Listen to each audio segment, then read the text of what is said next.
"Ma'am, you can't come through there." Sergeant Cole Dietrich stepped sideways into the gap at the bar, one hand raised, polite and immovable. "Counsel and the court only pass this rail. You'll want to sit with the clerks. Back table, left side. Thank you." The woman stopped. She was perhaps 50, in a charcoal suit that had been good once and was still clean, a worn leather portfolio under one arm.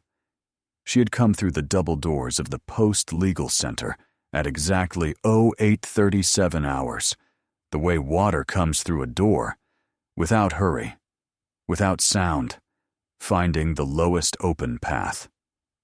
She looked at the bar. She looked at the young sergeant guarding it. And she did not argue. People who argue have something to prove. She had nothing to prove and a great deal to do. "The clerk's table," she said. Not a question. She turned and walked to it. The courtroom was cold, the way all of them are cold, the air conditioning set for a full gallery that had not yet arrived. Fluorescent light lay flat on the polished floor. There was the empty bench at the front, dark wood, the seal above it. There was the folded flag. There was the jury box where the panel would sit, 8 empty chairs in 2 rows. 2 counsel tables, squared to the well. And in the back corner, the clerk's table, where the people who keep the record sit and are not looked at. She set the leather portfolio down and squared it to the edge of the table, lined it up so the long side ran parallel to the wood, a finger's width from the rim. Then she folded her hands on top of it and went still. It was a particular kind of still. Not the stillness of a nervous person trying to be small. The stillness of someone who has spent 10,000 hours sitting at the front of a room and watching it, and has learned that motion is a thing you spend, not a thing you waste. Master Sergeant Hollis Tran, 50 years old, courtroom non-commissioned officer in charge, looked up from the docket binder at the head of the clerk's table. He saw her face. And he stopped moving. He did not say anything.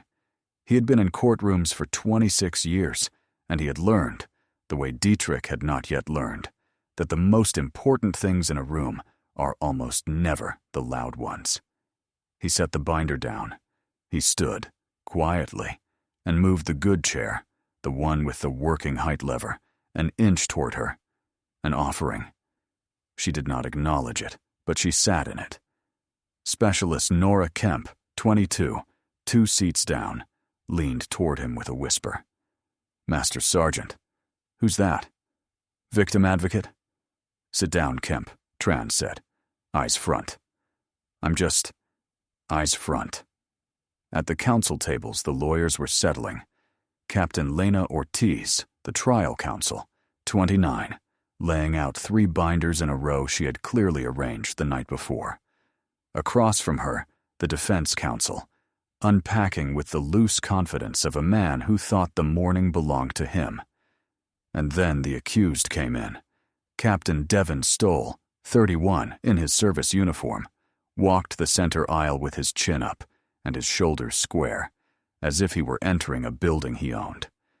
He had been charged with maltreatment of the soldiers beneath him, with grinding them down, week after week, because he had decided that rank was a wall and everyone on the other side of it was furniture. He did not look like a worried man. He looked like a man waiting for an apology.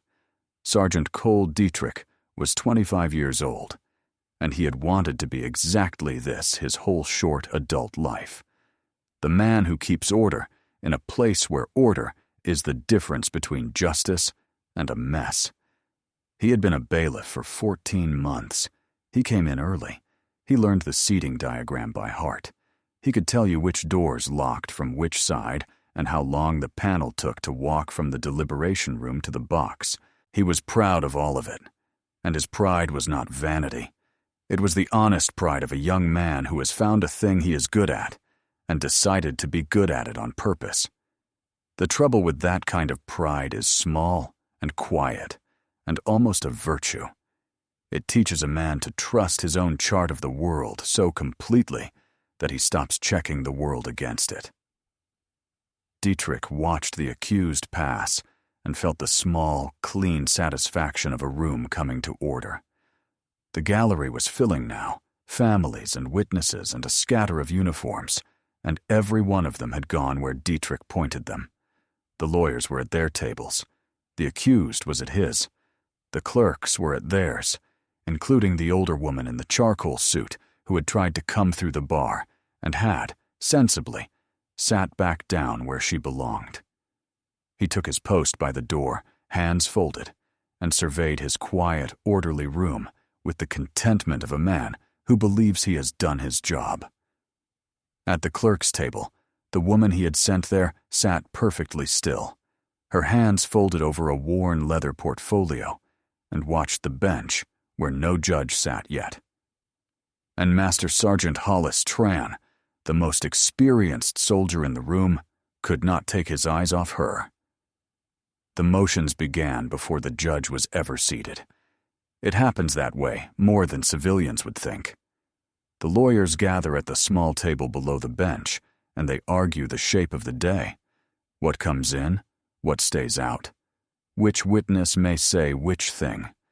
And the court reporter takes it all down, so that later, when it matters, there will be a record of exactly who said what, and exactly when. Captain Ortiz was arguing to keep a witness statement in. The defense counsel was arguing to throw it out, and he was doing it with his hands in his pockets. The court will find, the defense counsel said, catching himself before a judge who wasn't there, that the statement is inadmissible under the rule. Rule 513. It's privileged, it's late disclosed, and it doesn't come in. At the clerk's table, Kemp's fingers hesitated over the stenograph. Something was wrong, and she could feel it without being able to name it. 513. 513 was, she wasn't sure. That was the trouble. She wasn't sure. The woman in the charcoal suit did not look up. "That's the wrong rule," she said, quietly. To the table, almost. "The one you want is 604, and it cuts the other way." The defense counsel turned. "I'm sorry. Who?" 513 is the psychotherapist privilege," she said, still not raising her voice, still looking at the middle distance the way a person does when they are reading something written on the inside of their own skull. It has nothing to do with a sworn statement from a complaining witness. If you want to keep that statement out, you argue notice and timeliness under 604. And if you argue it under 604, you lose, because the disclosure went out 41 days ago and the standard is 30. There was a silence in the well of the court. The defense counsel looked down at his own notes. He flipped a page. He flipped it back. And the color of his certainty changed. Captain Ortiz was looking at the clerk's table with her mouth slightly open. Dietrich, from his post at the door, frowned. A clerk speaking out of turn during motions. That offended something deep and structural in him, some load-bearing beam of how a courtroom was supposed to work. People had places. The clerk's place was the keys. And yet he could not fault a single word she had said. He didn't know enough to fault it. That was the part that itched. Tran, at the head of the table, allowed himself the smallest exhale. The kind a man lets out when a thing he has been bracing for finally, quietly begins. What no one else in the room was doing, because they were all watching the lawyers, the way you are trained to watch the lawyers, was watching the accused. The woman in the charcoal suit was watching the accused. She watched Captain Stoll the way a mechanic listens to an engine. Not his face, exactly. The small things under the face. The way he smiled when the witness list came up, a private smile, quickly put away.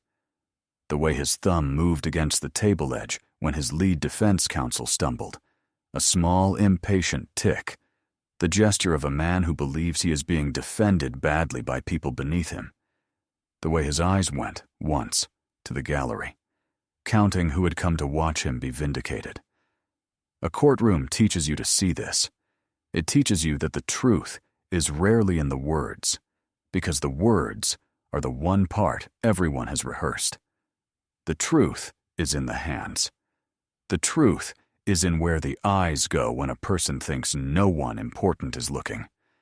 She had learned it from the worst seat in the house. 30 years at the front of rooms like this one, first at a machine in the back, then at a counsel table, then on the bench, had given her a library of small human tells longer than any binder Captain Ortiz had stacked on her table.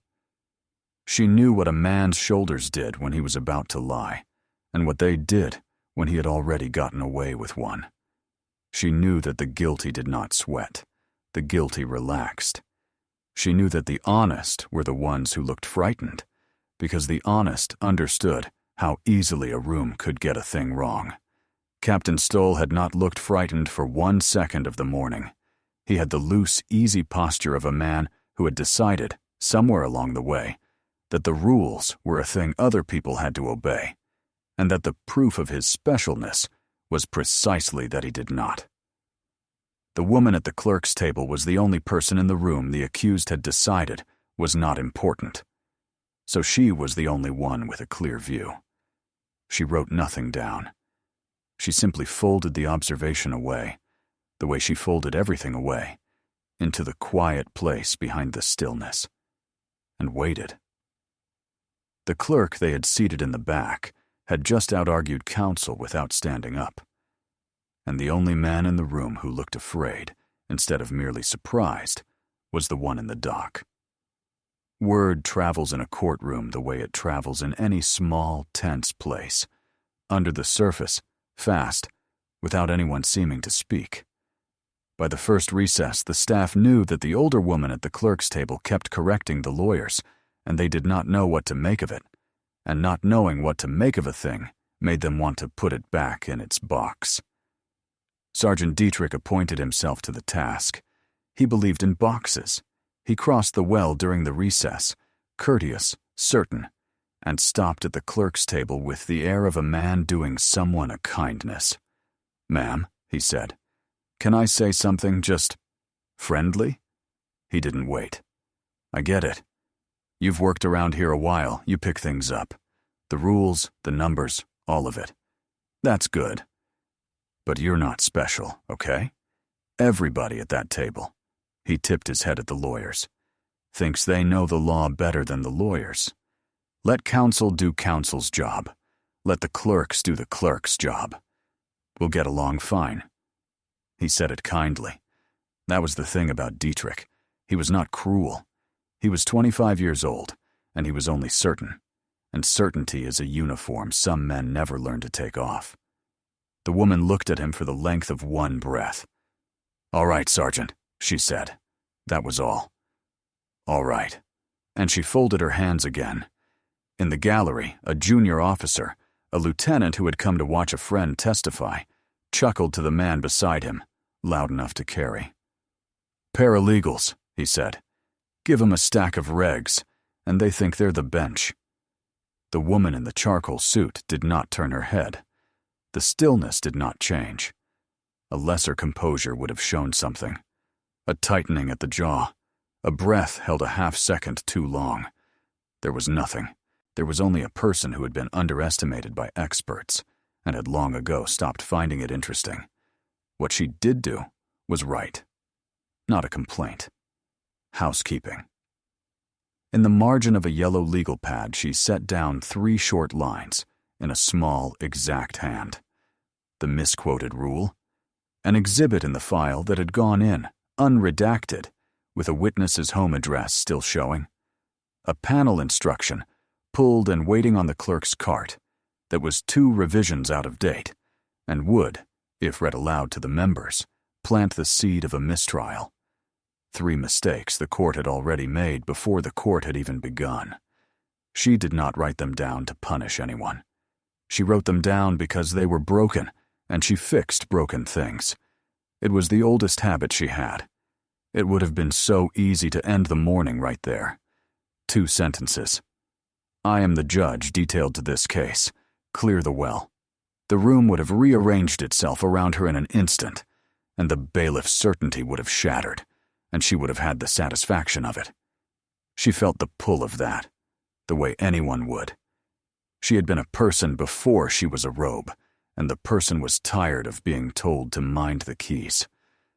But she had learned, across a great many years, that the cheapest victory in any room is the one you announce, and the most complete one is the one the room arrives at on its own. A truth you declare can be argued with. A truth the room discovers, standing on its own feet, cannot. So she folded her hands and let the morning keep making its mistakes, because each one was another foot of rope, and she was patient, and the day was young. Tron caught Dietrich at the door as the recess ended. He kept his voice low, under the noise of the gallery refilling. "Sergeant, you're going to want to remember this morning." Dietrich glanced at him, half his mind already on the seating chart. "Remember what, Master Sergeant?" Tran looked at him for a moment, at the open, certain, untroubled face, and he decided, wrongly he would think later, rightly he would decide much later than that some lessons cannot be given. They can only be arrived at. "Carry on," Tran said. The woman folded her hands over a notepad that now held every mistake the court had made all morning, and the bailiff walked back to his post, entirely certain he had just set things right. If you have ever been the most capable person in a room, and the last one anybody listened to, if you have ever sat quietly while people who knew less explained your own work to you, then you already understand the patience this story is about, and the channel it lives on. If that's you, take 1 second now and subscribe to Honor Tales. The quiet ones are about to be the loudest part of this room. The recusal had thrown the whole morning sideways, and Dietrich was bailing. The judge originally detailed to United States versus Captain Devin Stoll had stepped off the case the evening before. A conflict surfaced, a relationship disclosed, a recusal memo filed at the close of business. Somewhere up the chain, a substitute had been detailed in the small hours. But the substitute had not yet walked in, or at least no one had identified the substitute walking in, and a courtroom without its judge is a body holding its breath. Dietrich moved through it the way he moved through everything, squaring chairs and reassuring people, treating the morning as a logistics problem he could solve with enough good order. He told Captain Ortiz it was handled. He told the gallery the court would assemble shortly. He believed himself. At the clerk's cart, Specialist Kemp had been sent to pull the panel instructions, the script the judge would eventually read to the 8 members about the law they were to apply. She lifted a thick tabbed binder and started toward counsel with it. "That set's 2 revisions old," the woman said. Kemp froze. The woman had not gotten up. She had read the binder's spine from across the table, upside down, the way you read a thing you have read 1,000 times and no longer need your eyes for. "The maltreatment elements changed in the last revision," she went on, even, unhurried. "If you hand the judge that binder, and the judge reads it cold, the members get instructed on the old elements. Defense moves for a mistrial in the afternoon, and gets it. And these families come back in 6 months to do this all over again. Pull the current bench book. It's the green tab, not the blue." For a moment, Kemp simply held the binder. Then Dietrich was there, because he had heard the word judge and the word mistrial coming from the clerk's table, and both offended him. "Ma'am," he said, lower now, the friendliness thinning.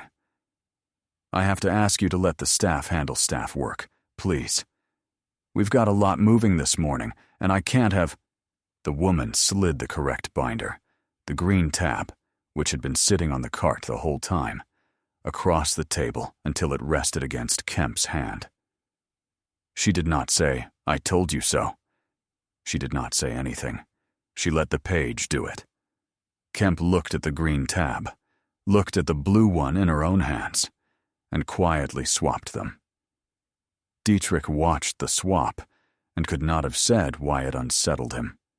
The staff work had been done. The court had been kept, for the 3rd time that morning, from walking off a cliff. And the person who had kept it from the cliff was the one person he had spent all morning trying to keep in her chair. The substitute's name was the one thing nobody had pinned down, and it should have been the easiest. The detailing order had come through overnight, the way these things do, signed and routed, and dropped into the file at some hour when the only people awake were the ones who had to be. But the recusal memo had landed on top of it, last in meaning the first thing the eye finds. And so, all morning, the staff had been reaching past the answer to ask the question. Someone said the judge was driving in from the regional office. Someone else said a call had gone out and not been returned. Dietrich told the gallery twice that the court would assemble shortly, and each time he believed it, and each time he was, without knowing it, standing 40 feet from the woman the order named. Across the well, the accused was growing comfortable. Captain Stoll had been watching the disorder with the contentment of a man who understood, in his bones, that chaos is the friend of the guilty. A clean court convicts on the evidence. A messy court loses the thread, drops the exhibit, instructs on the wrong rule, and hands a clever defense the gaps it needs. He had been counting the gaps all morning, and the count had been climbing, and he had begun, very slightly, to relax. The woman at the clerk's table watched him relax, and something behind her stillness sharpened, the way the surface of deep water sharpens when the wind drops. A courtroom, she had learned across 30 years, is the one place on earth built so that the patient win. Everywhere else, the loud and the certain and the well-connected can simply roll over the quiet. But here there were rules, and a record, and a person whose only job was to make the rules mean what they said. That was the whole point of the room. That was the only reason the room existed. On paper, this morning, she was the least important person in it. In practice, she had quietly kept the morning from collapsing 3 separate times, and no one who could see her yet knew which of those 2 facts was true. Master Sergeant Tron could not hold it any longer. He took Dietrich by the elbow, gently, and walked him 3 steps to the side of the well, to the narrow space by the empty jury box, where 2 men could speak without the gallery reading their lips. "Sergeant," Tron said, "I'm going to ask you one thing, and I want you to actually hear it before you answer. Did you read the detailing order on this case?" Dietrich's jaw set. "Master Sergeant, with respect, I have got a room to run. The original judge recused last night. I've been putting out fires since 0600. That's not what I asked. The gallery, the witnesses, the coal." Tran almost never used a first name in the well of a court. It stopped the younger man like a hand on the chest. "That is the problem. You've got a room to run, and you do not know who is in it. You have decided who everyone is, and you have stopped looking. Those are not the same thing as knowing." Dietrich opened his mouth and found, for the first time that morning, that he had nothing certain to put in it. Trond left him there and went to the file himself. The case file sat at the head of the clerk's table, a thick folder with the recusal memo paper clipped to the very front, because that was the last thing anyone had added to it, the night before, in a hurry. Tran lifted the memo. Beneath it, where it should have been, where it had been the whole time under the thing everyone kept looking at instead, was the order detailing the substitute military judge. He read the name. He had known it from her face an hour and a half ago, known it the way you know a song from the first 2 notes. But seeing it printed, with the seal and the signature block and the line that read, "is hereby detailed to preside," was a different kind of knowing. It went down his spine and out through his hands.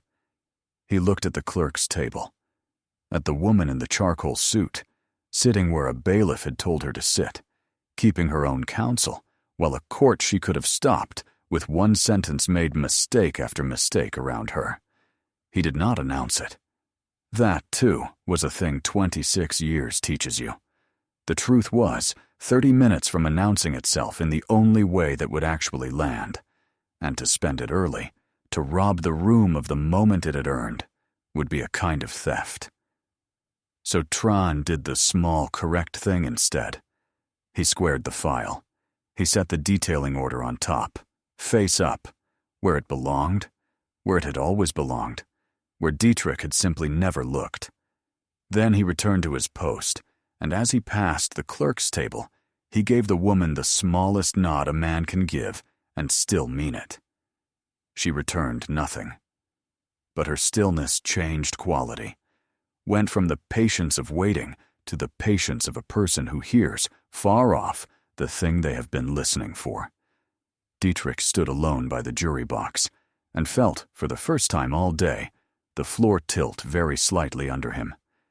He looked at the woman at the clerk's table and could not say why his certainty had begun, somewhere, to leak. He still had time to look. The document was right there now, face up. He had only to cross the room and read a name. He didn't. He squared his shoulders instead and went back to running a room he did not understand. If you're wondering how a person ends up that calm while the world gets her wrong, if you want to know what she was carrying behind that stillness, stay with this one and consider subscribing, because the next few minutes are the reason she became who she is. 1994. A different courtroom, on a different post, in a different century, it sometimes felt like. Specialist Eleanor Maddox was 20 years old, and she sat at the back and she ran the stenograph. She was the youngest person in the room and the only one writing down every word. That was the arrangement. The lawyers spoke and the witnesses spoke, and the colonel spoke, and the girl at the machine in the back turned all of it into a record, key by key, and was otherwise furniture. A good court reporter, she had been told her first week, is a thing the room forgets is there. She had been very good. The room had forgotten her completely, which meant she saw everything. The case was a maltreatment and theft charge against a private named Joel Whitman, 19 years old, quiet, from somewhere small.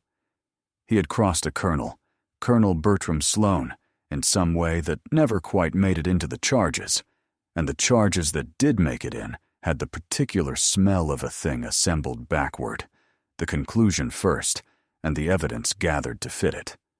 Maddox typed the testimony as it came, and as she typed it, she could see it not adding up. A witness who placed Whitman in two places at once, a timeline that bent to the colonel's needs and then bent back. Statements that had clearly been shaded toward rank, the way a field of wheat shades toward the wind, every head leaning the same direction because the same pressure was on all of them. Joel Whitman had not been a remarkable soldier, and that, somehow, made it worse. He was 19 and homesick, and not especially quick. The kind of young man the Army takes in by the thousand and turns, with patience, into something steady.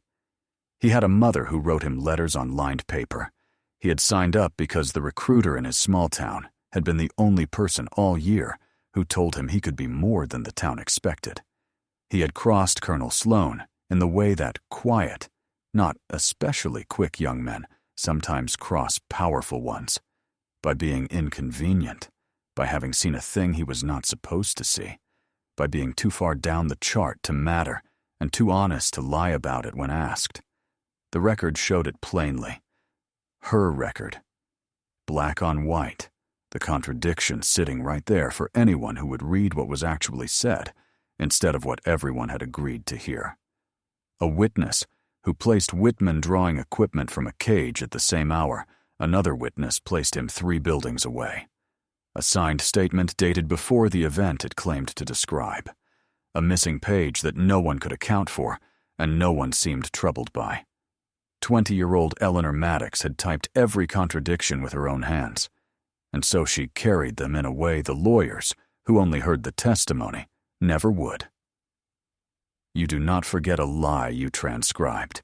It goes into your fingers. During a recess, she tried. She was 20, and her hands shook a little. But she went to the senior people, the ones who could do something, the transcript pages in her hand, and she started to lay it out. Here and here, this can't be right. Both of these can't be true. Colonel Sloan had passed her in the corridor as she did it. He had not even slowed down. The record will reflect what I say it reflects, specialist, he had told her, pleasantly, the way you correct a child about a thing too small to matter. Your job is the keys, not the conclusions. And the people who could have acted had looked at the 20-year-old in the borrowed authority of nobody at all, and they had been kind about it, which was somehow worse, and they had told her the same thing in gentler words. She was the court reporter. She was not a witness. She was not a lawyer. She was not, in any way the system could see, anyone. Joel Whitman was convicted. He was discharged. His life, the small, ordinary life he had been building, folded quietly shut, and the man who closed it went back to his office and was never once asked a hard question. Eleanor Maddox kept a copy of that transcript. She kept it for 32 years. Through the funded legal education program she fought her way into at 23, through law school, through the commission at 27, and the first hard years as a trial counsel, and then a defense counsel, learning the room from every chair in it. Through the promotions, the staff jobs, the long climb to the eagle on her shoulder, through the day, at 45, when she put on the robe for the first time, and a bailiff in a courtroom, not unlike this one called All Rise. And the room stood, and she understood at last what she had been climbing toward. Not power. She had never wanted power. She had wanted the authority no one would let her have at 20. The authority to make the rules mean what they said, so that no powerful man could ever again decide in a corridor, without slowing down, who in his courtroom was allowed to be heard. And now, decades on, by someone else's honest mistake instead of her own powerlessness, she was sitting once again at the back of a room, at the clerk's table, being told her job was the keys and not the conclusions. The girl they had told to mind the keys had grown up to wear the robe, and she was sitting 10 feet from a young bailiff who had just, in different words, told her exactly the same thing. Court will assemble. Tran's voice carried across the well, flat and formal. Counsel rose. The members waited in the deliberation room behind the paneled door, 8 officers and senior enlisted, ready to file in and take the case. The morning's loose motion tightened, all at once, into procedure. Dietrich moved to clear the well for the judge's entrance. It was the last duty of his orderly morning, and he performed it the way he had performed all the others, thoroughly, courteously, and exactly wrong. He came to the clerk's table and gestured the woman in the charcoal suit up out of her chair. "Ma'am, I'm sorry. I'll have to ask you to move to the back, to the gallery. We're seating the court now, and I need the well clear of non-essential personnel." He said it gently. He even meant the sorry. "Nothing personal. You're not part of this. The rear, please. Thank you." There it was. On the record, in front of the room, 30 seconds before the room would learn the truth. The bailiff directing the presiding judge to the back row of her own courtroom, certain to the last that she was a one. Master Sergeant Tran shut his eyes.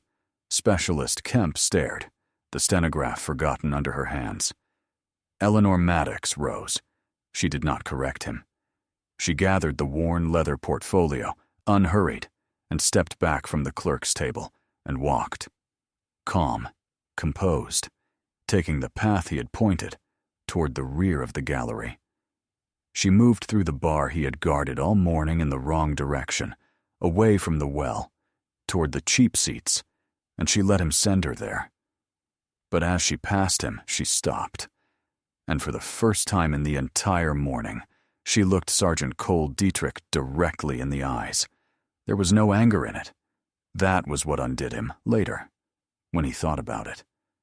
There was no anger anywhere in her face. There was something far worse. There was kindness. She smiled at him, not in triumph, not the thin smile of someone about to win. She smiled the way a teacher smiles at a student who has just, very confidently, written the wrong answer in ink, across the whole page, in his best hand, sure of every letter. Then she went and stood at the back, where he had sent her, and waited. Dietrich stood in the cleared well and felt the smile sitting on him like a weight he couldn't set down. He had won every small contest of the morning. He had kept his room in perfect order. And he had never in his life been so certain that he had done something terribly, irreversibly wrong. The bailiff had just walked the presiding judge to the back of her own courtroom, and she had let him, because the truth was about to speak, and it did not need her help to do it. Master Sergeant Hollis Tran took up the case file, and as the senior court official present, he read the detailing order into the record. His voice did not hurry. He had waited 26 years for a morning to land exactly right, and he was not going to rush the landing. The record will reflect, Tran said, that the military judge originally detailed to United States versus Captain Devin Stoll has recused, and that the military judge now detailed to preside. He let the smallest pause open, the way you open a door slowly so that everyone can see what is behind it. Is Colonel Eleanor Maddox, United States Army Trial Judiciary. Every head in the room turned, not to the bench, to the back of the gallery, to the woman in the charcoal suit standing where the bailiff had sent her, the worn leather portfolio under her arm, perfectly still. And it fell to the bailiff to call the court. It was Dietrich's duty. His, specifically, and no one else's. The two words that every courtroom turns on, the words that belonged to the man at the door. Everyone waited for him. He felt the whole room's attention swing onto him and pin him to the floor. His mouth opened. The first syllable cracked and died. He tried again, and this time his voice came out, thin at first and then steadying, because duty was the only solid thing left under his feet, and he grabbed it with both hands. All rise. They rose.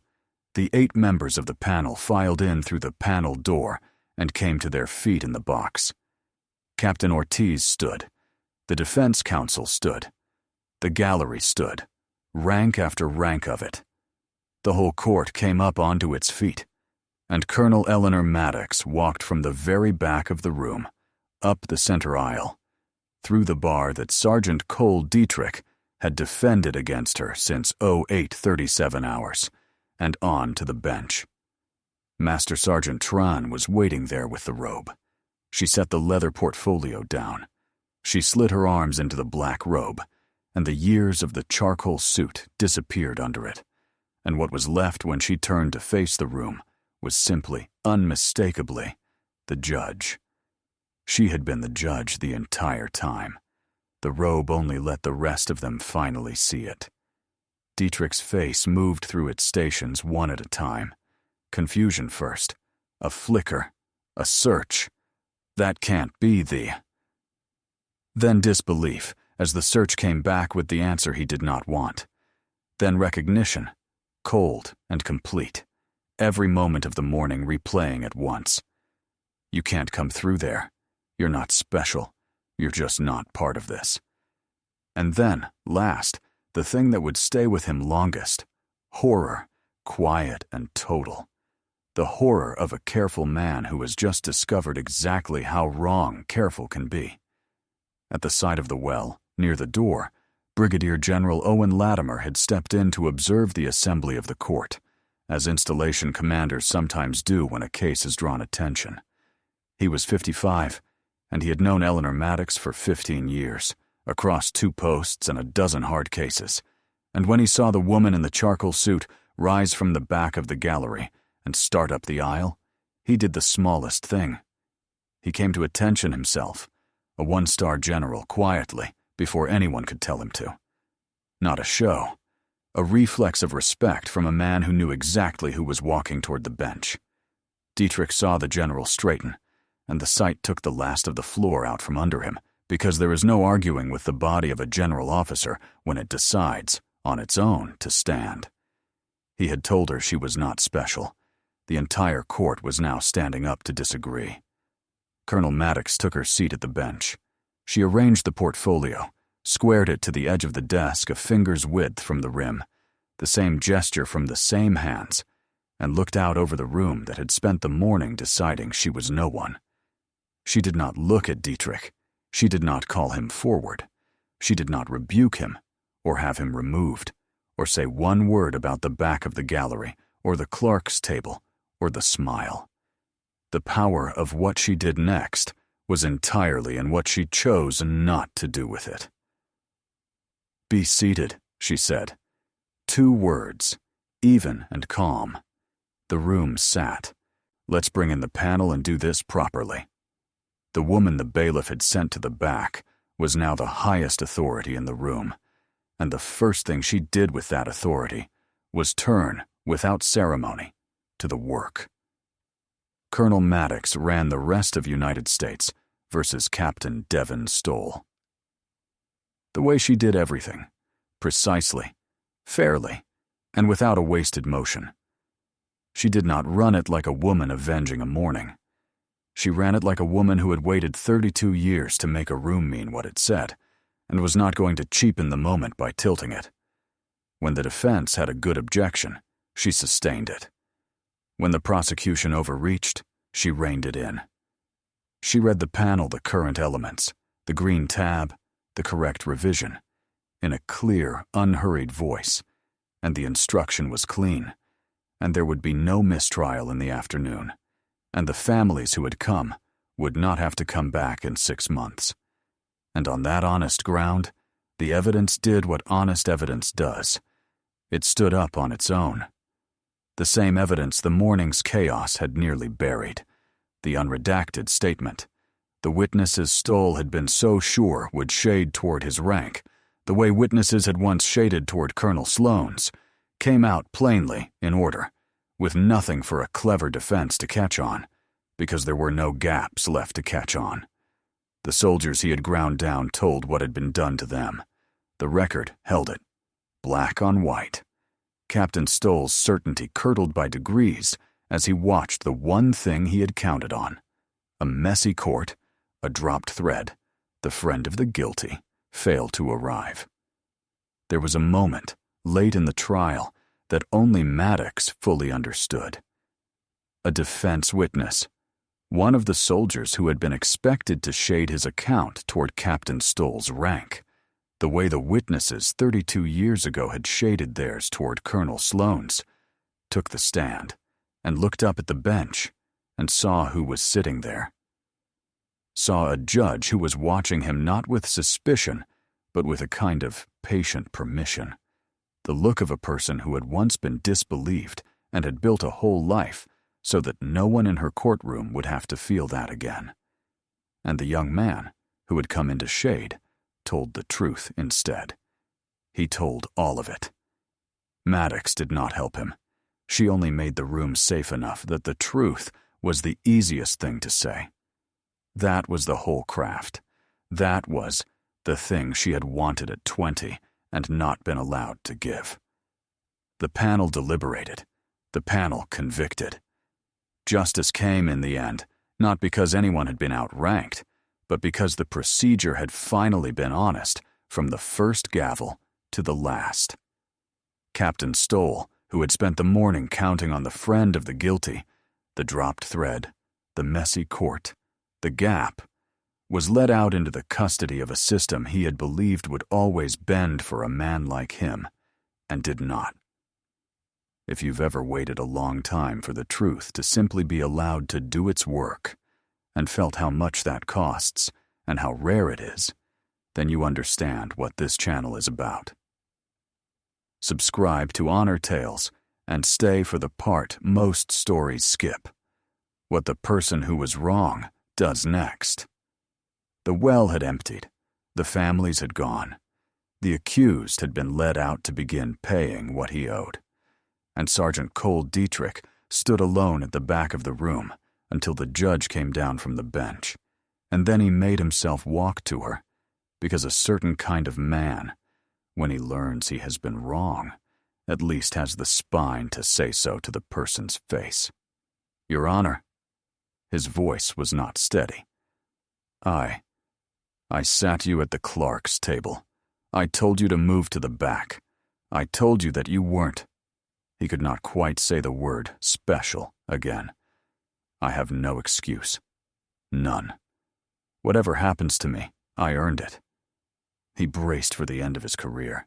It would have been the easiest thing in the world for her to end it. He knew that. He had spent the morning handing her the rope. Colonel Maddox looked at him for a long moment. The same look from the bar an hour ago. The one with the kindness in it that was harder to bear than any anger. "Sergeant," she said, "I started at that table."